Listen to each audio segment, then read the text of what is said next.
సంతానలేమి అనే సమస్యకు కారణాలు ఎన్నో, కాని పరిష్కార మార్గాలు మాత్రం కొన్నున్నాయి. అవి ఐయుఐ, ఐవిఎఫ్, ఐసిఎస్ఐ ఇలా మొదలగు మరికొన్ని పద్ధతుల ద్వారా సమస్యను అధిగమించి 70% పైగా సత్ఫలితాలను అందిస్తూ సంతానలేమి సమస్యకు శాశ్వత పరిష్కారాన్ని చూపిస్తుంది కరీంనగర్ డాక్టర్ పద్మజ సంతాన సాఫల్య కేంద్రం. పెళ్ళై 10 years అవుతుంది. మేము ఎక్కడ తిరిగినా కూడా మాకు కాలేదు. మేము పద్మజ మేడం దగ్గరకు వచ్చిన తర్వాత మాకు కన్సీవ్ అయింది ఫస్ట్ టైంకి ఐవీఎఫ్. మాది సిద్దిపేట దగ్గర బెక్కర్. నా వయసు 50 ఏళ్ళు. ముట్లు అయిపోయి 8 సంవత్సరాల అట్లా అవుతుంది. 10 సంవత్సరాలు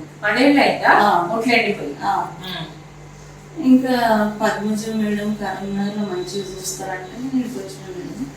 నాకు మంచిగా 3 పిల్లలు ఇచ్చిన దీర్ఘమనే చాలా బాగుంది. నాకు మంచి చాలా మంచి అనిపించింది. మేడం వల్ల చాలా సంతోషంగా ఉన్నాము. ఇప్పుడు చాలా హ్యాపీగా ఉంది మాకు. ఇప్పుడు నేను మెదక్ నుంచి వచ్చాను. పెళ్ళై 11 సంవత్సరాలు అయింది. ఐవీఐ చేయించుకుంటాను. నాకు ముగ్గురు ఉన్నారని చెప్పారు.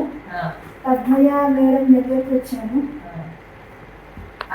మెదక్ నుంచి వచ్చాను. మేడం చాలా థ్యాంక్ యూ మీకు. ఇక్కడికి వచ్చిన తర్వాత నాకు కన్సీవ్ అయింది. Thank you so much. పెళ్ళై ఎన్ని ఏళ్ళు అయింది? పెళ్ళై 5 years అయింది మేడం. నార్మల్గా 2 times అయింది కానీ నాకు మిస్క్యారీ అయింది. ఇక్కడికి వచ్చిన తర్వాత కన్సీవ్ అయింది. Okay, thank you madam. ప్రతి సమస్యకు ఓ పరిష్కారం, ప్రతి పరిష్కారానికి ఫలితం ఓ కుటుంబ విజయం. ఇదే లక్ష్యంతో నడుస్తుంది Karimnagar doctor Padmaja fertility centre.